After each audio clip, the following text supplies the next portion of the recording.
قبل ما نبدأ صلوا على النبي. وقصتنا النهارده عن طالب ضعيف بيتعرض للتنمر وبينتحر، فبيدخل جوه روح زعيم عصابة وبينتقم ليه. فيا ترى ينجح في الانتقام ده ولا لا؟ ده اللي نعرفه. بس لو أول مرة تشوفني اشترك في القناة يا زميلي، وما تنساش اللايك والسبسكرايب والشير، ويلا نبدأ. قصتنا بتبدأ مع الراجل ده واللي اسمه كيم ديوك، وهو بيتمرن على حل امتحانات في وقت معين. واللي بنعرفه ان كيم بيكون عاوز يدخل الجامعة رغم انه كبير في السن، وده علشان من صغره فقير وما اتعلمش خالص. والحقيقة ان كيم الراجل التاني في عصابة مشهورة في كوريا، وبيكون لسه مش قادر يتجاوز حل الرياضة، وشايف نفسه بطيء جدا ومعلمه عاوز ياخد وقت اكبر عشان يدرس. بس هنا بيدخل عليه بقى زمايله اصلا، وشايف انه رئيس عصابة وبيصدمه بشكل كبير وبيخاف منه، وبيخلوا مساعده جونغ يروحوا يوصله.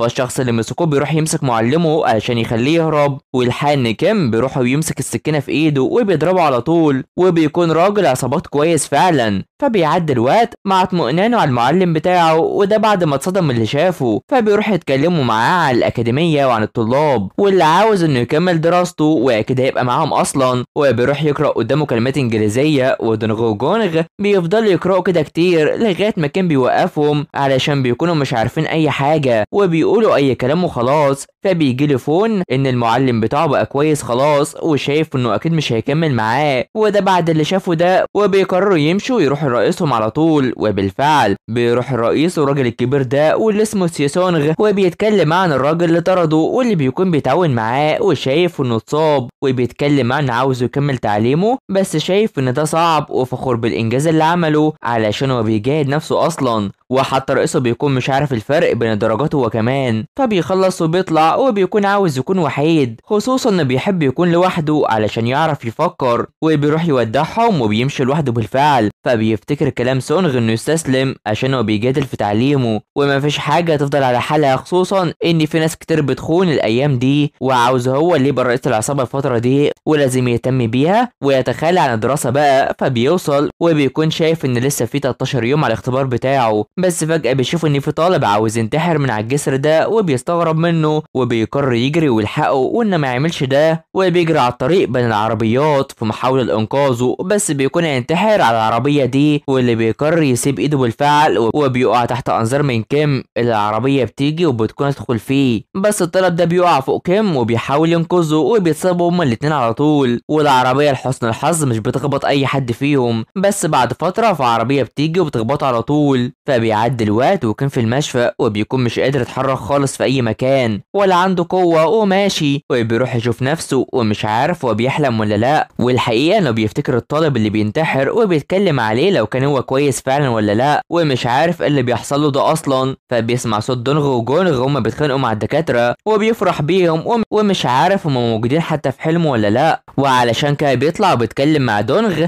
اللي اول ما بيشوفه بيضربه على طول، وكان بيكون مش عارف هو بيعمل كده ازاي، واللي مش قادر يتنفس وشايف ان ده مش حلم ولا عارف ايه اللي حصل. بس جونغ بيقول له ان زعيمهم مات وهو بيحاول انقاذه، وطبعا ده بيصدم كيم اللي هو في جسم الطالب. بس هنا بياخده للجنازه على طول، وبيلاقي ان كيم ديوك هو اللي مات، وعاوزين انه يعتذر ليه ويشكره على انقاذه، وبيجبروه على طول. وكل ده وكيم مش عارف ايه اللي بيحصل، وبيعرفهم في انه لسه حي، فازاي عاملين جنازه ليه. وبيفضل يزعق فيهم وعاوزهم يعرفوا، بس محدش بيصدقه وبيكون هيموتوه. بس سونغ بيوقفهم وبيعرفوا ان يمشي من المكان ده وخلاص. وبالفعل كان بيمشي وبيقول انه يرجع حي تاني. ومن الواضح ان سونغ بيكون متاثر جدا على موت كيم رغم انه لسه عايش، بس روح انتقلت للطالب اللي كان هينتحر ده، واللي بنعرف ان اسمه سونغ يون، وشايف انه لازم يحط روحه في جسمه من تاني. وبيدخل وبالفعل بيروح لجسم كيم اللي بيكون مات قدامه، وبيتصدم بشكل كبير. والدكتور بيعرفه في انه من بكره يدفنوه ويتحول لرماد. وبيفضل هيون عاوز انه يرجع تاني للحياه، وبيكون حزين جدا، وبيعرفه في ان مفيش فايده في احيائه غير انه يرجع للماضي زي الافلام والدراما. وعلشان كده هيون بيمشي على طول، او اقدر اقول روح كيم. فانا بيروح تاني على الجسر وبيكون عاوز يرجع للماضي لو عمل نفس اللي حصل، وجايز ده يرجعه من تاني، وبيحدف نفسه فوق الباص ده. فبيعدي اليوم وبيروح في المشفى، والكل مستغرب انه بينتحر كده. وبيقوم بيلاقي ان هو ما اتغيرش، وبيعرفوه في ان جنازه كيم خلصت، اللي هي جنازته يعني او جنازه جسمه، والاشخاص وصلوا عشان يقابلوه قبل 3 ايام بس ما كانش في وعيه. فبيعدي الوقت وبيروح عند الرماد بتاعه بيولعوا في قاعة الجنازات، وبيلاقي صورة مع اصحابه مساعدينه اللي بيودعوه عشان مش هينسوه خالص، وده بيزعله وبيمشي على طول وهو تعبان ومتجبس كده ومش عارف ده حصل له ليه. فبيروح المشفى وبيكون عاوز يعرف روح هيون دي راحت فين، وبيفتكر اللي حصل ساعتها وقت ما انقذه وبص عليه وعاوز انه يخرج من جديد،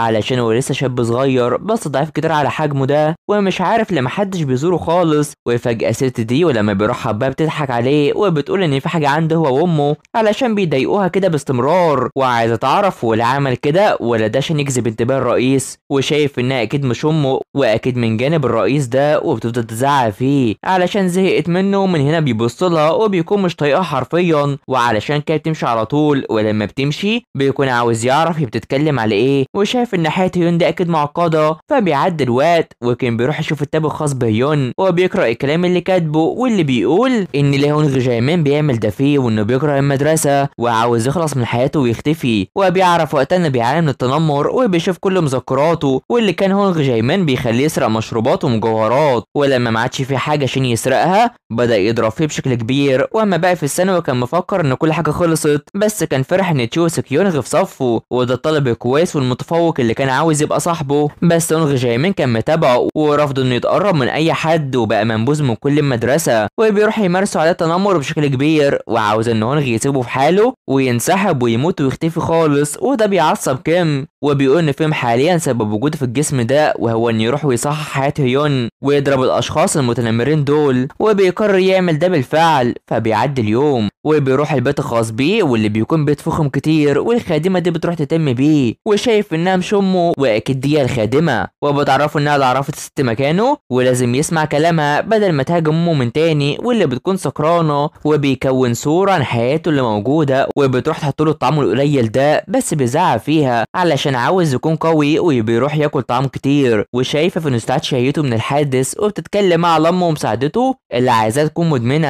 علشان لو ماتت فهو يبقى الوريث للرئيس اوكي للبناء، واللي بيلاقي ان ده افضل 3 شركات للبناء في كوريا. وبتكون الخادمه دي عارفه كل حاجه علشان السائق بيراقب امه لفتره كبيره، وبيروح يمشي وبيشكر على الطعام وبتستغرب ان شهيته وطريقه كلامه اتغيرت بالشكل الكبير ده. فبيروح اوضته وبيقول ان متوفر له كل حاجه من بيت ومال، وبيروح بيقرر ان يحلق شعره رغم انها مش عايزاه يعمل ده علشان ده يكون غريب على كل اللي حوالين منه، وعلشان كده بيقرر ان يحلق حلقه رياضيه. وبالفعل ده اللي بيحصل وبيكون شكله اتغير كليا وبيكون مش طايق الملابس بتاعته اللي ماسك عليها دي وعاوز يبان اكنه طالب فعلا، وبيروح يختار كل حاجه وبيفتكر الطلاب كانوا ازاي وقت ما شافهم، وبيختار كل حاجه علشان يبان انه صغير زي باقي الطلاب مش رجل عصابه كبير كده. فبيروح يفكر هيشتري كتب ايه بما ان كلهم شبه بعض، وفجاه بيخبط في الطالب ده واللي بيتاسف ليه، بس الطالب ده بيكون هو تشو سكيونغ اللي بيتصدم منه، وبيروح يعرض عليه كتب تانية مختلفه جدا وعلشان كده بيشكره وبيفضل يديه نصايح، وعلشان كده بيعرض انه يكون معاه بما ان ناقصه مهارات كتيره في الرياضه، وبيروح يختار له كتب كتيره عشان يدرس فيها وبيقرر يساعده. وبالفعل بيروح معاه بس بيكون مستغرب من طريقه كلامه اللي زي طريقه كلام الاشخاص الكبار كده، وبيبدا يعرف انه المفروض ما يتكلمش كده مع شخص زيه. فيوم بينكر انه مش عارفه اصلا وما يعرفش ان ده هو سكيونغ اللي كان عاوز يكلمه، وشايف ان في فرق عمر بينهم هما الاثنين، وبيروح يوقف تاكسي وبيشكره وعاوز يسمع كلام امه ويدرس بشكل كويس وبيمشي. وكل ده بيخلي سكيونغ مستغرب علشان كان مفكر ان هو هيون وبيقتنع ان شخص تاني خلاص، وفجاه بيتصدم لما ابوه بيراسله. فهنا هيون بيكون ماشي في التاكسي ومش عارف هو ليه انتقل لجسم طالب وشايف ان الموضوع يكون صعب عليه، فبيروح عند العصابه بيتابعهم وهو حزين بشكل كبير وشايف انهم هينقلوا من المكان وبيقرر يمشي. فبيعدي الوقت وبيروح المشفى يفك الجبس اللي على رجله ده علشان يقدر يعيش حياته من تاني، وبالفعل بيروح يمارس الرياضه بصوره طبيعيه وبياكل كتير وحياته بتتغير كليا، وبيكون بقى بيروح الجيم كمان علشان يبقى عنده كل حاجه هو محتاجها، وكمان بقى بيهتم بمذاكرته. وجه اليوم اللي يروح فيه المدرسه وبيستعد ليها ومستغرب من نفسه، فبيروح مع السائق بتاعه وبيقرر انه يروح وينزله قدام المدرسه، وده على عكس طبيعته. فبيروح ينزل وهو متوتر عشان ما راحش مدرسه من زمان، وبيروح يعتذر للشخص اللي ماسك البوابه عن نسيانه اللي بطاقه تعريفه، وبيدخل وسط ذهول باقي الطلاب وخصوصا المتنمر هونغ. فبيدخل الفصل بحماس قوي وبيلاقي كل ما اداهوش اي اهتمام ومش عارف يقعد فين، وعلشان كده بيروح للبنات دول عشان عاوز يقعد، وبيستغربوا منه كتير وبيروح يتأمل في المكان وبيحسد الطلاب على اماكنهم، وباقي البنات شايفين في انه مز جدا بس حاسين انهم شافوه قبل كده. ومن هنا المعلمه بتدخل وكلهم بيقعدوا في المكان، وتشو سكيونغ بيجي وبيستغرب ان يون موجود وان ده اللي قبله فعلا، وبيفضل مركز معاه جدا. ومن هنا المعلمه بتنادي اسمه، ولما بيعرفوا ان هو ده يون بيستغربوا علشان المدرسه كلها كانت بتتنمر عليه، والكل شايف ان الفصل اللي هيبقى موجود فيه هونغ ويون هيكون مليان بالمشاكل، وان سكيونغ هو اللي هيكون رئيس الفصل. ومن هنا هونغ جايمان بيقوم وبيروح ليون على طول وبيحاول يتجادل معاه علشان كان بيتجاهله في الاجازه. ومن هنا هيون او اقدر اقول كيم بيعرفوا انه كان مشتاق عشان يقابله وبيتحداه تحت انظار الكل، والحال انهم بياخدوه عشان يتنمروا عليه وشايفين في انه متغير وفي حاجه في عقله، فبيعرفهم في انه بقى مجنون فعلا علشان هو كان هينتحر بسببه وبسبب التنمر الكبير بتاعهم ده، وشايف انه قاتل. وعلشان كده هونغ بيتضايق عليه وهيون عاوزهم يهاجموه، وبالفعل بيضرب اول واحد بس بيجي يرمي لاجل ده مش بيعرف وبيقع فوقه، وشايف ان جسمه لسه ضعيف. وعلشان كده هونغ بيروح يتريق عليه وعاوز يتوسل لهم زي ما كان بيعمل زمان، وبيستعد انه يضربه وبيحاول يفك نفسه، بس هونغ بيضربه وشايف انه بطيء جدا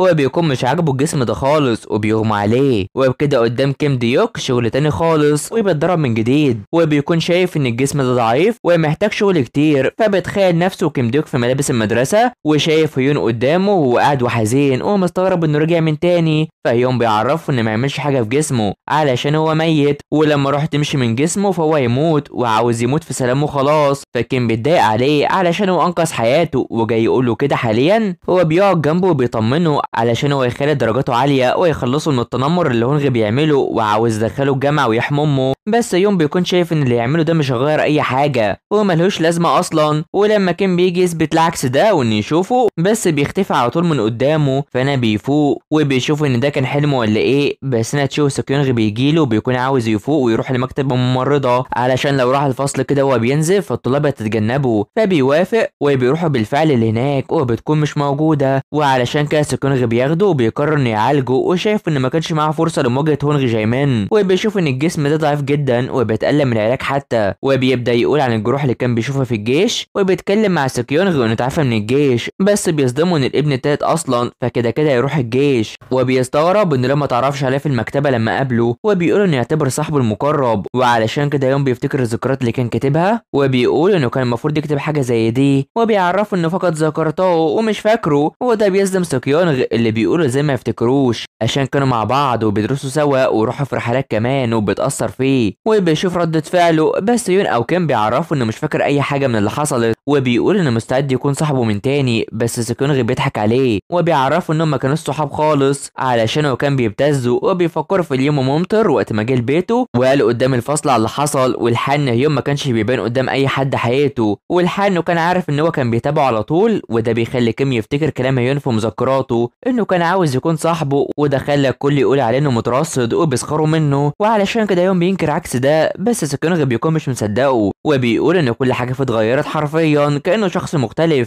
وبيبص ليه وشايف انه مش هيتراجع بسهوله، والحال ان سكيونغ اكيد مش هيتراجع، وبيقول ان هو مش هيون خالص. وده بيصدم كيم او اقدر اقول هيون اللي بينكر ده علشان هو هيون بنفسه، وبيقول ان الناس بيتغيروا ويفهم ده لما يكبر في السن، وبيكون بيتكلم بحاجات اكبر من سنه. ولما سكيونغ بيعرفوا انهم نفس العمر بيقول ان ابوه اتاخر في تسجيله، وهيون عاوز انهم يدرسوا علشان يروحوا الجامعه سوا. فبنروح يتجمع شله المتنمرين بقياده هونغ جايمان وصاحبه جانغ تشول، وبيفكر ازاي بقى بيتكلم بشكل كويس كده ولا يكون قدر يواجههم، وعاوز انه يرجع زي الاول معاه وشكله كده بيكون قلقان. فبنروح لهيون اللي بيدخل الفصل والكل بيستغرب منه، بس سكيونغ بيجي وبيعرفوا مكانه وان هونغ مشى من المدرسه. ومن هنا بيروحوا بيستعد الدراسه على طول وبيتابع كل تصرفات الاشخاص حوالين منه، وبيشوف كلام زمايله البنات عن شراء الاقلام وعاوز انه ينضم ليهم، هما بيشتروا وبيستغربوا انه عاوز ينضم ليهم كده. وبالفعل المدرسه بتخلص وبيروح يستناهم هما الثلاثه واللي اسمهم من جي وبارك ويجي، وبيخليهم يركبوا مع العربيه وبيسالهم عن مطعمهم المفضل، وعلشان كده بيستغربوا منه جدا. ومن هنا بيروحوا يختاروا الطعام اللي يطلبوه وبيقرر يطلب الطعام، وبالفعل بيخليهم يطلبوا اللي عايزينه. وبيكونوا جعانين كتير وبيقرروا انهم ياكلوا علشان هو بيكون شبعان وبيخليهم ياكلوا هم لوحدهم وبيروح عشان يدفع هو. فبيعدي الوقت وبيكون اشترى اقلام كتيره وبينضم ليهم وبيفضل يضحكهم بشكل كبير وبيكون اتقرب لهم بالفعل ولسه مش عارفين هو عاوز يدخل كليه ايه ولا بيحدد اهدافه واكتر كلامهم بيكون مش عارفه اصلا. وفي وسط ما بيكون فرحان معاهم تشو سكيونغ بيجي وبيفضل يساله حاجات وعاوز انه يوقعه في حاجات كتيره وشاكك فيه اصلا. بس من جيب بتعرفه في انهم كانوا خارجين مع عيون امبارح واشترى ليهم العشاء وقرر انه يروحهم البيت بالعربيه وده علشان خايف عليهم بالليل. والحال انهم كانوا مفكرين هيون شخص كئيب بس اكتشفوا انه ناضج اكتر وبيفرحوا هم معاه وده بيضايق سكيونغ جدا. فبيعدي الوقت مع يون اللي بيروح يمارس الرياضه وبياخد علامه كامله وسط استغراب الكل وحتى المعلم بيستغرب انه بقى كويس قوي كده ولا يكون اتدرب في الاجازه واتغير كليا. فيوم بيعرفه في ان ده بفضل هو وبيفضل يمدح فيه وده اللي بيعجب المعلم وبيتابع ان تشو سكيونغ متضايق منه جدا بس بيروح يطلع بره الفصل على طول وفجاه بيشوف الست دي واللي بتكون تبع ابوه واللي اسمها لكيونغ وبيمسكها عشان بتكون رايحه علشان تنقله من المدرسه لبره او لمدرسه داخليه وان ده يحصل خلاص وده هو بيرفضه علشان مش عاوز حد يتحكم في حياته اصلا وشايف ان تصرف الرئيس تصرف رخيص عشان هو ما يستحقش المال ده خالص. وبيقول ان بسمته مع عشيقته السريه وده بيضايقها وبتضربه وبتشتم فيه وفي امه فبيسخر منها علشان هي بتحاول سرقه كل حاجه من امه وبيهددها في انه يقول للصحافه كل حاجه وبيعرفها في انه اللي هيكرر حياته واللي هيعمله وبيكسر نظارتها وبيحذرها من تواجدها في المدرسه علشان لو شافها يكسرها زي النضاره دي وبيخليها تمشي وهي متضايقه بشكل كبير ومش عايزه تسيبه يعمل اللي عاوزه وبتكلم الشخص اللي معاها واللي بيكون دورها اصلا عشان يتصرف. فبنروح للفصل مع سكيونغ اللي بيقرر ينضم ليه ويقعد معاه على حسب كلام المعلم وعلشان كده يوم بيوافق رغم ان سكيونغ بيفضل مركز مع كل اللي بيكتبه وشايف ان الشرح صعب بس انه بيقرر انه يساعده وبيعرفه باللي يعمله وبالفعل هيوم بيركز معاه وبيعرفه باللي بيعمله وخصوصا في الرياضه اللي كان دايما بيتاخر فيها. ولما بيخلص بيفضل سكيونغ عاوز يعرف اسمه الحقيقي وكان بيعرف وقتها انه جاي ليه مخصوص عشان يوقعه في الكلام وبيفضل مصر على معرفه الحقيقه بس يوم بيروح يجري منه على طول. فبيعدي الوقت وكان بيروح يفكر وبيقول ان محدش مهتم بتغيير يون سكيونغ مركز معاه قوي كده وعاوز يعرف ايه اللي حصل وهويته وبيفتكر كلامه ان ابتزه وجه لغايه بيته وبيقول انه لسه مش عارف اي حاجه كمان. فبيروح مع المعلمه دي اللي شايفه ان درجاته كانت كويسه وممكن يدخل كليه في سيول عادي فاللي ما حطش اهدافه وعاوزاه يركز في الدراسه وتشوف هو ليه شايف ان مفيش اي تفاعل ليه مع اصحابه زي ما عرفت من المدرسه وعاوزاه يدرس بشكل اكبر عشان مستقبله معتمد على ده. فبيروح وبيقرر يدرس وبيفتكر كلامه في انه لو عمل ودرس فيغير حياته فعلا رغم ان يون ذات نفسه مش عاوز ده بس بيقرر انه يساعده ويدرس بالفعل. فبيفتكر عرض سكيونغ عليه انه يساله وقت ما يحب وبالفعل بيصور السؤال اللي مش عارفه وبيبعتها لسكيونغ اللي بيستغرب انه فعلا اتواصل معاه وعاوز مساعده منه وبالفعل سكيونغ بيشوف رسالته وبيفرح وبيقرر انه يحل له المساله ويبعتها ليه وعلشان كده يوم بيشكره على طول وده بيفرح سكيونغ طبعا اللي لسه عاوز يعرف هو مين اصلا وبيروح ينام على طول. بس في الحقيقه بيفتكر وقت ما قابله زمان وطلب منه مساعدته لا اما يكشف حقيقته للكل واللي بيفكروا باللي حصل وعلشان كده سكيونغ بيكون خايف جدا ومن الواضح انه مخبي حاجه. فبنروح ليون اللي بيقرر انه يتدرب ازاي يتمرن وبيتدرب على الملاكمه علشان يواجه هونغ وباقي المتنمرين وفي وسط ما بيكون في الساونا بيجوا الاشخاص دول وبيقول عليهم انهم اطفال وعلشان كده بيروح يتريقوا عليه بس يوم بيفاجئهم لما بيمسكوا وبيألموا وبيشوفوا انهم من عصابه جديده وبيقول ان كيم ديوك من العصابه المشهوره وبيعرف انهم بيعانوا حاليا بما انهم لسه جداد وعاوزوا يحترموا من دلوقتي وبيسيبوا وبيروح يرتاح على طول. فبيعدي الوقت وبيروح يدوهم مال وبيعتبروا انه زعيمهم وبيمشي بس انه جونغ بيجي وبيجيبوا المتنمرين دول اللي عاوزين يكونوا من افراد العصابه واللي بيكون هونغ وبقى اصحابه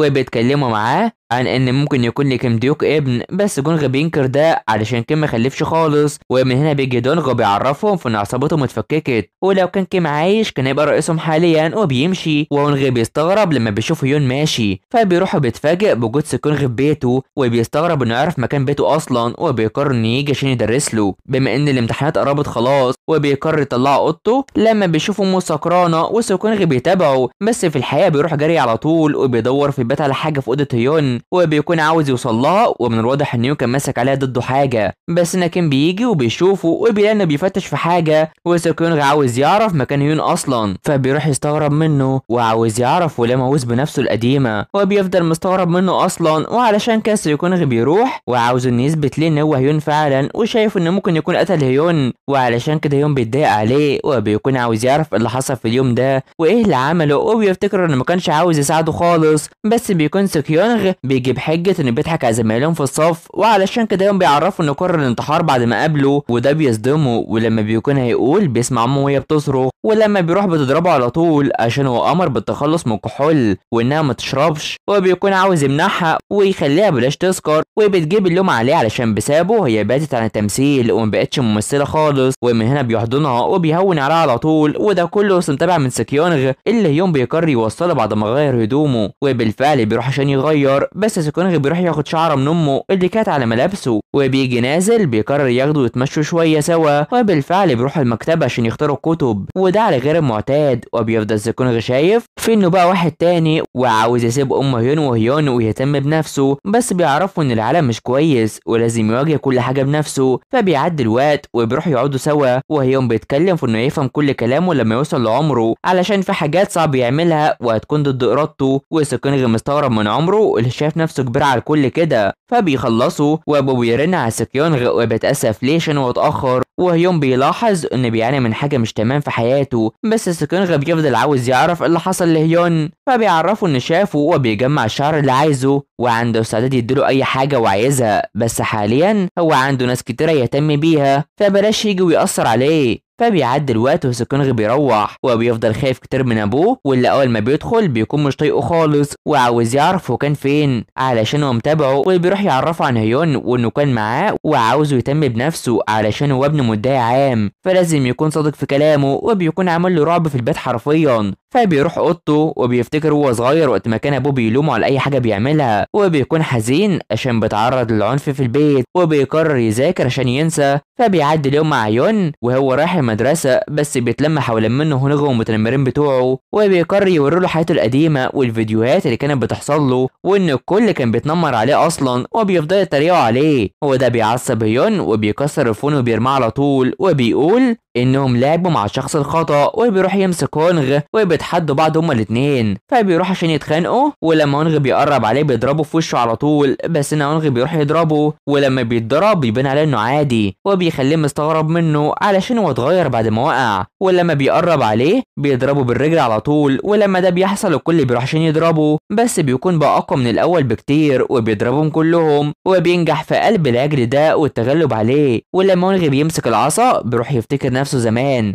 وبينجح في ضربهم كلهم، وبيخلي هونغ مش حاسس بحاجه وشايف ان هو راجل عصابه، وعلشان كده كيم بيعرفه بهويته وبيفرح مع سكيونغ اللي بيوزع كراسات الدرجات الخاصه بيهم، بس بيمشي لما المعلمه بتكون عايزاه. على الجانب التاني بيكون هيون او اقدر اقول كيم ديوك بيضرب في كل الاشخاص المتنمرين اللي كانوا بيتنمروا عليه، هو بيكون بقى كويس جدا في القتال، في حين ان المعلمه بتكون عايزه سكيونغ يساعد هيون علشان يتخلص من التنمر اللي عليه من هونغ، بس لما تعرفوش ان هيون بيكون بيضرب فيهم، ولما بيخلص عليهم كلهم بيروح لهونغ اللي شايفه انه فرد من عصابه، فبيعرفوا انه فعلا الشخص التاني من عصابه مشهوره في كوريا، وبيكون فرحان جدا. بس المعلمه وسكيونغ بيشوفوا ده وبيستغربوا كتير من اللي بيحصل، وسكيونغ بيشوف التغيير اللي حصل له فبيفوقوا وبيكونوا خايفين منه وعايزين يمشوا ومش عاوزهم يتحدوا المعلمه واللي بتيجي وعايز تعرف ايه اللي بيحصل هنا، وشايف انه كان بيدافع عن نفسه، وهونغ مستغرب عشان هو ضربهم كتير اكتر ما ضربوه اصلا، بس بتقرر المعلمه انها تعاقبهم وبتكون خايفه على هيون، وده بيضايق هونغ جدا، فبتروح تقول له ان عانى السنين اللي فاتت منهم وعلشان كده اكيد قرر مواجهتهم، وانها سمعت انهم بيتجنبوه، وان المدرسه هتساعد عن طريق لجنه مخصصه لده، وانها بتعاقب المتنمرين، وان اللجنه دي ممكن تنقل هونغ من المدرسه اصلا، وبيكون مش عارف اي اختصار لاي حاجه اصلا، وبيروح يمشي وبيفكر في ان ازاي هيعرف يجيب ابوه لجنه الانضباط علشان لازم يجيب اهله اصلا، وبيطلب منها انه يتكلم مع هونغ، وبالفعل بيكون رايح له اصلا بس مش بيلاقيه، فبيروح يشوف انهم بيتنمروا على باقي الطلاب وبيكون مش حابب ده وبيرجع المليم تاني وبيشكروه على طول وبيمشوا. بس يونغ بيجي بيوقفه ولما بيكون صاحبه يتكلم بيضربه على طول وبيخليه مش قادر يقف وبيروح يعرفه انه بيحاول يتجنبه على قد ما يقدر علشان ما يدخلش معاه في صراع. وبيخلي بقى زمايله ينحنوا قدامه زي القرفصاء علشان هو سامع ان المدرسه هتعمل لجنه الانضباط وبيلاقي انهم مش خايفين منها خالص وبيخلوا الطلاب الضعفاء دول يشهدوا انه ضربهم وعاوز ينقلهم من المدرسه. ولما يونغ بيتعصب عليه بيروح يوقفه على طول وبيضربه هو وباقي اللي معاه وعلشان كده بيخافوا منه طبعا. فيونغ بيشوف الوحمه اللي عنده وبيتاكد ان هيون في ايه علاقته بالعصابه ولا يكون اتعلم القتال من كيم ديوك ده ومش عارف ولا اتغير فجاه وبقى يضربهم. فبيعرفوا انهم كانوا بيتنمروا عليه عشان شخص فاشل فده عادي. فهيون بيعرفوا انه ازاي يحكم على شخص انه فاشل وعاوزه يحذف كل صور والفيديوهات اللي معاه ولو شافها تاني فهيموتهم وبيخلي الكل يسمع كلامه على طول. فبيعدي الوقت وبيروح يشوف الحلم بتاعه واللي عاوزه وانه عاوز يوقف التنمر وبيفتكر وقت ما ضربهم وشاف انهم مش خايفين من اي عقاب من المدرسه وبيكون لسه هيتابعهم اصلا وعاوز يكون اصدقاء ويبقى عنده وبيكتب كل اهدافه واللي منها ان يخلي امه ناجحه تاني في حياتها بدل حياه السكر اللي كانت فيها دي وكمان انه يوصل للجامعه وبيلاقي ان ما عادش غير اسبوع الامتحانات. فبيعدي اليوم مع صنم متنمرين المدرسه والمعلمه بتستغرب منهم اصلا بس لما بتخلص هو بينادي عليه قدام الكل وبيعرفوا انه بلاش يتاخر على الدراسه عشان بيشتتوا وبيعمل ده قدام الكل وبيتصدموا ان ده بيحصل اصلا. فانا بيكونوا المتنمرين بياخدوا كل حاجه من الضعفاء وعلشان كده يوم بيروح ليهم وبيدافع عنه وعاوز يبطل يتغيب عن الدراسه ويبطل تنمر وبيخلي بقى مساعدينه يسمعوا كلامه اصلا وبيمشي. فبيكونوا متضايقين من اللي بيحصل ده ومش عارفين يعملوا معاه علشان ما عندهمش القوه اللي عنده دي اصلا. فانا بقى الطلاب بيتكلموا على ان يون هو اللي ضرب هونغ وخلى وشه يتبهدل كده ولما بيعدي من قدامهم بيشوفوا ان كل حاجه فيه اتغيرت بس لسه مش عارفين ازاي يضربوا اصلا. فبنروح لسكيونغ اللي بيكون عمل طلب تحليل وراثه لهيون وبيتكلم مع الشخص اللي يعمله الاختبار ومش عايز ان ابوه يعرف بيه وده مقابل ان يدرس لبنته. فبنروح لجونغ ودونغ وهم معاهم صور ام هيون وبيتكلموا عليه وشايفين في انه غريب بس هو في نظرهم طفل في النهايه وعايزين يضربوا اصلا ويجمعوا رجالتهم. وجونغ كان بيتمنى وجود كيم معاهم كان خلص كل حاجه في ثواني ومن الواضح ان لكيونغ امرتهم بحاجه تجاه هيون وامه. فبنروح لسكيونغ اللي بيطلب من هيون دفتر العيله وبيلاقي في ان ده اللي عايزه منه بس يوم بيسال على خروجهم سوا ولما روح ابوه عمل فيه ايه علشان كان لازم يقول له ان هو اللي اصر عليه ان يخرجوا سوا علشان ما يعملش في اي حاجه. بس سكيونغ بينكر ان حصل حاجه وبيمشي على طول وهيون بيروح لهونغ وعاوز يتكلم معاه فبيروح يساله عن علاقته بسكيونغ فبيعرفه انه كان بيتابعه على طول وكان الكل شايف انه مترصد وعلشان كده هيون بيضربه بس بيقول ان كان بيتابعه علشان عاوز يكون صاحبه بس مش اكتر. والحقيقه ان سكيونغ قدم تقرير ليه والحقيقه انه اتخدع من سكيونغ عشان ابوه مدعي عام وعيلته غنيه فاكيد اتخدع فيه زي باقي الطلاب. بس يوم مستغرب لما جاب سيره عيلته وقابله في المكتبه وبيفضل عاوز يعرف من هونغ اكبر قدر ممكن من المعلومات عن اللي كان بيحصل واللي بيحكي عن حياته قبل كده والتنمر وانه كان بيختفي على طول ومحدش بيلاحظه وعلشان كده كان عاوز يقربوا ليه بسبب التنمر. ومن هنا هيوم بيعرفه في انهم هيمشوا سوا من جديد وبيروح يقلبه وبيمشي وهونغ متضايق من شخصيته الجديده فبيروح الفصل وبيلاقي ان الكل بيتقرب من سكيونغ وبيفتكر كلام هونغ ومش عارف هو شخص طيب ولا وحش وبيقارن من كلامه وكلام هونغ اصلا. فبيعدي الوقت وبيقرر يروح يدرس وبيحاول يراجع مع الحل والامتحان اللي حصل بس يوم بيكون عنده غلط وبيتضايق طبعا. فبيعدي الوقت ومن جي وبارك ويجي بيعرضوا على سكيونغ انهم يخرجوا بس بيرفض وكمان هيوم بيكون مش طايق حد وبيخرجوا لوحدهم وبيفضلوا هما الاتنين في الفصل وعلشان كده سكيونغ بيروح له وهيوم بيكون عاوز مدرس خصوصي وبيلاقي ان كل امتحان غلط حرفيا رغم انه سير كتير وكان بيدرس وبيروح يترجى من سكيونغ انهم يدرسوا سوا اصلا وبيفضل يعمل ده بس سكيونغ بيرفض وفجاه التلاته دول بيوصلوا وبيستغربوا ان مع عيون مترصد واللي بيكونوا عاوزين يدرسوا معاه علشان هو متفوق ويفيدهم بس يوم بيكون شايف انهم صحابه وعلاقتهم غريبه وبيقرر يتدخل وبيكون عاوز ينضم ليهم برضه وده اللي بيأكده سكيونغ وبيقول انه مش هينضم ليهم غير مع عيون وده بيعصبهم وبيمشوا على طول. فيوم بيستغرب منه عشان هو بيرفضوا على طول فاللي ما رفضهمش فبيعرفوا انهم مش بيهتموا باللي بيحس بيه وبيكون مش عاوز يعرفه بس يوم بيقول له انه هيعمل اي حاجه مقابل انه يعلمه ومش هيستغله وبيمشي. فيوم بيروح الحمام مع الاشخاص دول اللي بيتريقوا عليه وعايزينه ما يتعاملش معاهم بس بيروح بيتحداهم في اللعب وبيكون بيعرف يلعبها بشكل كبير وكان بيحسد الاطفال عليها علشان ما كانش بيعرف يلعبها هو كبير وبيتحداهم على الكوره بس ناس سكيونغ بيفكر في كلام هيون ان يعمل لها اي حاجه وبيتفاجئ ان الطلاب يتفرجوا على منافسه هيون اصلا وبيروح يشوف لعبهم وفجاه بيجوا نتائج الاختبار واللي بيعرفوا ان هيون وامه نتائجهم زي بعض بعض، وده بيضايقه علشان هو كده هيون اللي عارفه واللي بيروح يلعب وبينجح في تجاوزهم على طول. وسكونغ بيفتكر كلامه ان الناس بيتغيروا اصلا، وبيلاقي انه كويس جدا وشايف ان مفيش حد بيتغير بالشكل الكبير ده. وفي الاخر هيون بينجح انه يكسبهم وبيروح يعرفهم في ان طالما ما شافوش بيتعاقب حد يبقى كلامه غلط، علشان اللي بيعملوه ده مش كويس خالص، وانهم لو فضلوا يصدقوا اي حد كده فهتكون نهايتهم وحشه. وبينجح في التغلب عليهم وبياخد الكرة، وسكونغ بيقرر الدراسه معاه مقابل انه يفضل على وعده بتنفيذ اي حاجه. فبيروحوا لمكان الدراسه وبيلاقي ان سكونغ حجز المكان كله من مال هيون وبيصدمه، وده علشان يعرف يركز معاه اصلا. وبالفعل بيروح يخطط عشان ازاي يدرس، وان مفيش قدامه غير خير واحد بس وتخلى عن الرياضه، ولازم حاليا يركز على المواد التانيه علشان يعرف ينضم لجامعه سيول، وعاوز يبدا بالانجليش الاول. ولما بيعدي الوقت سكونغ بيلاقي ان هيون بينام، وعلشان كده بيفوق على طول وبيقرر انه يمشي ويفوق نفسه شويه بما انه كان سهران الايام اللي فاتت دي، وبيروح يشتري له مشروبات واللي مش بتعجب سكونغ خالص. بس ان يوم بيكون عاوز يعرف وعاوز منه ايه مقابل مساعدته ليه في الدراسه، ومستغرب ان لجنه العنف مش بتنفذ اي حاجه كده. فسكونغ بيعرفه في انها بتتعامل داخل المدرسه وبيفضلوا عاملين حساب كل حاجه، وان الشخص اللي يضايقه مفيش حد بيعرف يحميه، وعلشان كده الحل هو ان يقتله او الشخص اللي بتنمروا عليه ينتحر، وان العالم ده مش هيتغير، وشايف ان القتل هو وسيلته الوحيده وبتكون جواه حاجات كتيره وحشه. وهيوم بيلاحظ ده بس بيمشي على طول عشان يدرسوا. فبيعدي اليوم وباقي الطلاب بيستغربوا نتغلب على جاهيون علشان ده اشهر واحد في السله، وبيكون شايف انه بيعرف يلعب كره القدم والسله، وشايفين في انه كويس ومستغربين انه كان بيخفي مهاراته اصلا، وبيقرروا يلعبوا بعدين. فالمعلمه بتيجي وبتوزع لهم بطاقات الاداء المؤقت، واللي بيكون هيون جاي فيها درجات وحشه جدا، وسكونغ بيكون شايف انه فاشل ووحش جدا وحرفيا جايب 0 أو 1، وعاوز يدرس بشكل كويس الفتره دي قبل الامتحان الاخير، وعاوز انهم يشربوا حاجه قبل ما يذاكروا سوا. ولما بيروح يجيب خمره بيستغرب وبيرجع في كلامه، بس سكونغ بيشوف اناناس وبيفتكر كلام الخادمه ان هيون عنده حساسيه من الاناناس وكان هيموت منها اصلا وبيفكر فيه. فبيروح يعزمه وبيستعد عشان ياكله، وعلشان كده سكونغ بيعرض عليه انه ياكل الاناناس ده وده الطلب بتاعه، ولما بيكون ياكله بيمنعه بس بيقرر ياكل حلوه فيها اناناس، وبيروح يتخنق وبيقع على الارض وبيقلع عليه. فبيروح المشفى وبيفوق بيكون تورم خف وبيزعق فيه علشان ازاي محدش قاله انه هيموت من الاناناس، وازاي هو هيون رغم ان نتائج الاختبار اثبتت ان هو، بس هو مش شايف ان هو اصلا. وبيفتكر وقت طلب هيون من سكيونغ مساعده وطرده من بيته، وقتها ما عرفش ينام وحاول يتواصل معاه بس ما عرفش، وكان خايف لا يتاذى بسببه وما عرفش يتجاهل اللي حصل ده. بس لما قابله وعرف انه مش هو اتصدم وخاف يكون مات بسببه، والحال انه عامله ببرود وجاب اللوم عليه. ومن هنا بيقوم وبيعرفه في انه هيرجعه وهيبقى يعتذر ليه وده في المستقبل، وعاوزه يبقى يساعده وبيصدقه في كلامه بالفعل وانه يساعده مقابل عوده يوم من تاني. ومن هنا بيروح يساعده على الدراسه والمذاكره بالفعل، وبيفضل يهتم بيه ويذاكر له في كل الاوقات اصلا. فبنروح لجونغ ودونغ اللي بيوصلوا، وجونغ بيروح للشباب دول واللي بيكون هونغ وزمايله وناوي يسالوا عن كيم ديوك علشان يتعلم القتال منه، ودونغ بيسمعهم اصلا وبيعرف هم في مدرسه ايه، وبيلاقي ان باقي مساعدينه وصلوا وبيكون ناقصهم واحد، وبياخدوا هونغ وبيمشوا. فبيكونوا ماشيين وبيلاقي ان في ناس واخدين امه، وبيجري على طول معاه سكيونغ وبيصدمه هونغ لما بيشوفها، بيحاول يدافع عنها وبيضربه وكمان بينضم ليه سكيونغ، وبالفعل بيروح يتحاربوا وهونغ مش عارف ايه اللي بيحصل، وعلشان كده الصاج بيكون عاوزه يقفل الباب عشان يمشوا ويسيبوهم بقى، بس هونغ بيقرر انه يهرب منهم اصلا لما بيشوف انهم عايزين يخلصوا عليها. فهنا يوم بيكون بيحاول يحارب الشخص ده علشان هو اقوى منه وبيبدا يستخدم عقله، في حين ان سكيونغ بيفضل يحاول انه يفوق امه بس بتلم عليه بيضربوه طبعا. وفي وسط ما هيوم بيكون يكتف الشخص ده بعد ما ضربه بيلاقي ان سكيونغ بيتضرب، وعلشان كده بيروح يدافع عنهم وبيضربهم كلهم. ولما بيكون يحاربوه بالسكين الشرطه بتيجي وبيهربوا على طول. فهيوم بيكون عاوز سكيونغ يتعلم الدفاع عن نفسه الاول ومش بيصدقوا في اللي حصل ده. فبيعدي الوقت وبيروح يهتم بامه في المشفى، والخادمه عايزه انه يروح عشان الامتحانات، بس يوم بيقرر انه يفضل هنا وبيكون عاوز سكيونغ يروح عشان ابوه. بس هنا المحققين دول بييجوا وبيكونوا عاوزين يحققوا في اللي حصل ده، بس بيلاقي ان هيون عارف حاجات كتير عنهم وبيكون عاوزهم يعدوا الموضوع بس بيستغربوا منه. فبيروح يعطي المال لسكيونغ عشان يعالج جروحه هو، وبيطلع يتكلم معاهم وبينكر ان امه ما عندهاش اي اعداء، وبيفضلوا يسالوه عن اللي عايزين ياذوها. فبيفتكر في ان اكيد دي لكيونغ، وبيفتكر وقت ما كان معاه وهددها وبيقول ان دي ما كانتش خطف، وبيكون بيفكر يقول عن لكيونغ بس بيتراجع بيقول انه قطاع الطرق اتخانقوا معاه علشان كانوا عايزين يقفوا قدام بيته، ولما امه طلعت فقدت وعيها وخلتها تستريح شويه في العربيه، وده غير كلام البلاغ ان في شخص بلغ ان في ناس هيخطفوها اصلا. بس يوم بينكر ده وبيكون عاوزهم يسحبوا التقرير اللي وصل ليهم، وبيخلوهم يستغربوا كتير وناويين يحققوا تاني في القضيه لو شافوا انها غير كلامه، ويحولوها لقضايا جنائيه ويحققوا في الموضوع. فبيعدي الوقت وسكونغ بيلومه علشان كان لازم ما يسحبش القضيه، عشان لازم يعرفوا مين الاشخاص دول ويمسكوهم عشان ما كانوش قطاع طرق عاديين. فيوم بيشوف اعلان شركه ابوه بيقول ان لو شرطه حققت هتعرف عن لكيونغ وانها شغاله مع ابوه، وبكده يعرفوا ان هيون هو الابن غير شرعي لابوه. وبيعرف سكيونغ في ان لو شرطه عرفت فحياه هيون هتتغير كليا، وده مش هيكون في مصلحته خالص، وبيوعده انه مش هيعمل له حاجه ومش هيخليه يتاذى، وانه وقتها يعاقب الاشخاص دول بطريقته زي ما كان بيعمل، وبيخليه يضحك وناوي يروح ويعالج وشه المتصاب ده. وبيلاقي انه بيتالم من اللي حصل له اصلا، فبيروح البيت وبيروح يعرف ابوه باللي حصل، وانه قطاع الطرق هاجموه وما شافوهوش خالص، وعلشان كده بيقرر ابوه انهم يروحوا سوا عشان لو عرف وشهم هيعرفهم. وبيروح يوديه في المكان ده اللي ما فيهوش كاميرات مراقبه، وسكونغ بيكون خايف كتير من ابوه اصلا. وبيروح ابوه اللي هو متضايق عام بيشوف الارض والعشب، وبيلاقي ان ما حصلش اي خناقه عليه، وبيعرف انه كذب عليه ومش عارف ايه اللي حصل له وليه اتخانق كده، علشان هو كان بيراقبه، وده اللي سكونغ بيكون مش في وعيه خالص. وده وسط ما ابوه بيكون بيلوم فيه على اللي بيحصل، بس بيتصدم لما بيغمى عليه. فبيعدي الوقت وبيروح يهتم بيه وهو في المشفى، ولما بيمشي سكونغ بيفوق على طول وبيلاقي انه متركب له محاليل، وابوه بيطلع بيلاقي ان امه قلقانه كتير عليه، وبيكون ده حصل له بسبب التوتر، وبتلومه عشان هو ازاي لسه بيعامله بقسوه كبيره كده، وعايزه يهدى ويعامله كويس، وانها لما ترجع كوريا تهتم بيه. وبرغم كده بيكون شايف انه بيعمل ده علشانه وبيقفل في وشها. فيوم بيكون بيهتم بامه وسكيونغ بيشوف وبيلاقي التوتر اللي حصل ومش عارف ده بيحصل في حياته ليه اصلا. فبيعدي الوقت ويوم بيمضي على صاحب القضيه، والمحقق بيقول له انه لا الموضوع مش طبيعي خالص، وكان عاوز يشوف وشهم بس كاميرا المراقبه بيته متعطله. وده بيصدم هيون ومش بيركز مع المحقق اللي عاوز يعرفه اي معلومات جديده، وبيمشي وبيقرر في انه يتحدى لكيونغ، وبيروح يرن على اوكل البناء واللي بينكروا انها بتشتغل هناك رغم انه متاكد، وبيفكر في الزياره اصلا. وبيلاقي امه وهي مش في وعيها، وشايف ان اللي حصل ده اكيد كان صعب على هيون، وفهم حياته كانت عامله ازاي كده ليه. فبيروح يقعد مع الخادمه اللي بتعرفه ان مرتبها بيوصل من اوكل البناء، ولكيونغ بتتصل عليها وبتعرف ان اللي حصل ده منها علشان في حقد جواها تجاه امه، وبيكون مفيش حد بيعرف رقمها علشان هي بتتصل من ارقام مختلفه في كل مره. ولما بيرن على الرقم بيلاقي انها بره الخدمه، وده عشان محدش بيعرف يوصل لها خالص، وحتى مع وجود الحراسه فشايف ان الرجاله دول هيرجعوا تاني ولازم هو اللي يلاقوهم الاول. فبنروح للكيونغ اللي بتجتمع مع دونغ وجونغ وباقي زمايله، وبتاسف لها على اللي حصل وبتلومه علشان ازاي ما يعرفش يعمل ده، وعلشان كده دونغ بيكون عاوز يعمل ده، وشايف ان الولد اللي كان معاهم وهرب هو اللي خانهم. فبيعدي اليوم مع هيون اللي مش بيعرف يوصل لهونغ خالص، وبيلاقي ان الكل بقى بيمشي تحت قوانين هيون، وبيخلي الكل متساوي في الفصل وبيجبرهم على ده بالفعل. وكل الطلاب بيستغربوا من التغيير الكبير ده، وبيروح بيلاقي ان هيون في كدمات في وشه وبيستغربوا منه، بس بيقول ان في قطاع طرق طلعوا عليه وعرف يتخلص منهم، وبيتكلم على الامتحانات معاهم وعايزين يخرجوا شويه، وبيعرض على هيون ان يروح معاهم في مقهى مجنون، وبيستغرب كتير من تسميته من الحاجات دي، وبيضحكوا عليه كتير، وبيلاقي انه بيفكر في اللي حصل وبيتحرج علشان هو ما كانش معاه اصحاب قبل كده وعاوزهم يعلموه، وعلشان كده بارك بتعرض عليه انها تساعده بالفعل ويكونوا اصحاب كلهم مع بعض. بس بيستغرب ان سكيونغ ما جاش الفصل، وعلشان كده بيروح يقابله وبيعرفه انه كان في المشفى، وبيطمنوا على كل حاجه في الفصل وعاوز يرتاح شويه من المدرسه، وبيتفقوا على المقابله. ويوم بيلاقي ان الطلاب دول بيختصروا كل حاجه الايام دي وبيكونوا اتقربوا من بعض بالفعل. فيوم بيروحوا بتكون الخادمه بتهتم بيه ومحضره ليه الاسماك اللي ريحتها وحشه كتير، وبيقرر يروح ياكلها نيه اصلا، وبيفرح بيها جدا ومش عارف هو قادر ياكلها ازاي اصلا، وبتستغرب منه جدا ومش عارفه ايه اللي حصل له من وقت الحادث. فبنروح لهونغ اللي بيكون واقف متردد يروح ليون ولا لا، وبيروح يسال السائق عن اللي حصل عشان شاف شاحنه قبل ايام، وطبعا السائق بينكر ده، وبيكون هونغ مش عارف وبيخبوا ايه عنه. فبنروح لهيون اللي بيكون ماشي وبيتقابل مع سكيونغ وشايف انه اتحسن كتير عشان عمل زي ما قال له، ولما بيشوف ضوافره بيكون خايف عليه وعارف ان اكيد حصل له حاجه، بس سكيونغ بيرفض يعرفه وبيضيع الكلام علشان يروح يدرسوا بعد الايام اللي ضاعت منهم دي. وبالفعل بيروحوا، بس فجاه سكيونغ بيطلع وبيكون محبط جدا، وعلشان كده يوم بيروح له وبيستغرب انه واخد اجازه كده، وبيقولوا ان الشرطه هتيجي للمدرسه عشان ابوه اكيد قال لهم وكذب علشانه ومرضاش يقول الحقيقه. بس يوم بيتاسف ليه علشان هو اتورط في اللي حصل ده بسببه، وعاوز يعرف ايه اللي حصل معاه واللي خلاه يقلق كده. فانا بيكون ابوه جاله معلومات عن هيون وقرر يشوف هويته ويقرا عنه، فيوم بيروح يعرفه في انه لازم يتعلم ازاي يدافع عن نفسه اكتر من كده، وبيروح عشان يعلمه ازاي يروح ويضرب اللي قدامه، وعاوز يتابع الخصم اكتر من اي وقت وبيعلمه ازاي يعمل ده، وبالفعل بيكون بيعلم فيه بشكل اسرع من اي وقت قبل كده. فبوبو يشوف ان هيون طفل غير شرعي ودرجاته مش كويسه واتقربوا من بعض لفتره اخيره وبيستغرب. فهنا سيكيونغ بيكون بقى احسن بكتير وشايف ان ابوه مش عاوز يكون كده وعاوز يكون شاطر في الدراسه وخلاص. وهيون بيفضل يعرفه عشان يتدربوا سوا وبيلاقي ان هونغ متابعهم هما الاتنين اصلا وبيتصدم في ان هيون بيعيش هنا. فبيروح يقعدوا في المقهى وبيقرر هيون ان يعزمهم على مشروب. ولما بيمشي بيتكلم مع سيكيونغ على انه كان شافه وما عبرهوش وانه هنا عشان هيون بيضايقه وكان متفاجئ لما عرف ان ده بيته بس بينكر. ولما سيكيونغ بيشتمه بيتعصب عليه وبيقوم يزعق في المكان وهيون بيجي وبيستغرب منه وبيجيب لهم مشروبات وعاوز يقعد وانه يعدي اللي حصل ده ويبقى يجي للمدرسه. وبيلاقي ان بقى متقرب من سيكيونغ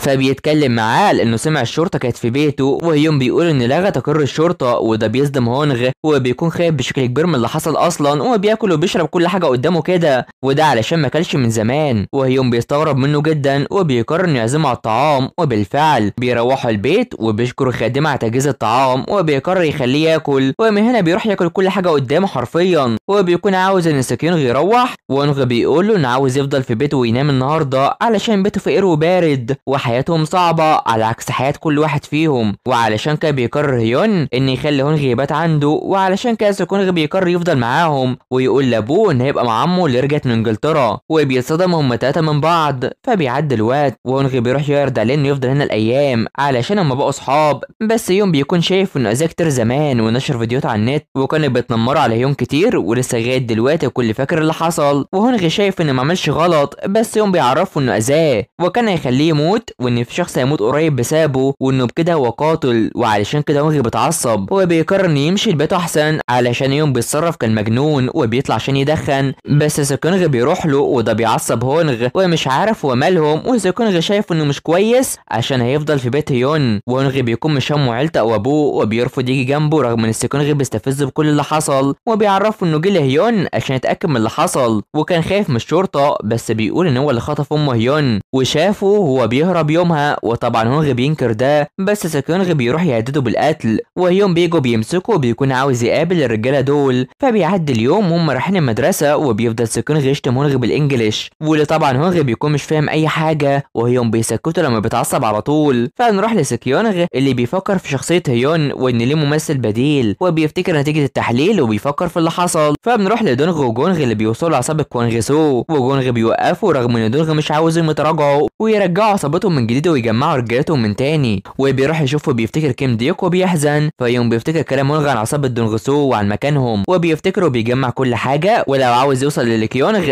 فلازم يروح للعصابه. وبيروح يودع سيكيونغ وكمان السائق وبيستغربوا فبيروح يستنيهم وفجاه بيجوا من وراه وبيخطفوه. وبالفعل بيروحوا بيحلل المكان والاشخاص وحجمهم كمان. ولما بيكشفوا وشه بيتفاجئ من ان دونغ هو اللي قدامه وبيتصدم كتير منه وبيروح له. وجونغ بيضحك على جراءته وبيستغربوا من بعض كتير. والجزء بيخلص على هنا. فيا ترى هيون او اقدر اقول كيم ديوك هيعمل ايه ده نعرفه الجزء الجاي. فما تنسوش اللايك وتشتركوا في القناه وتفعلوا الجرس يا حلوين. سلام.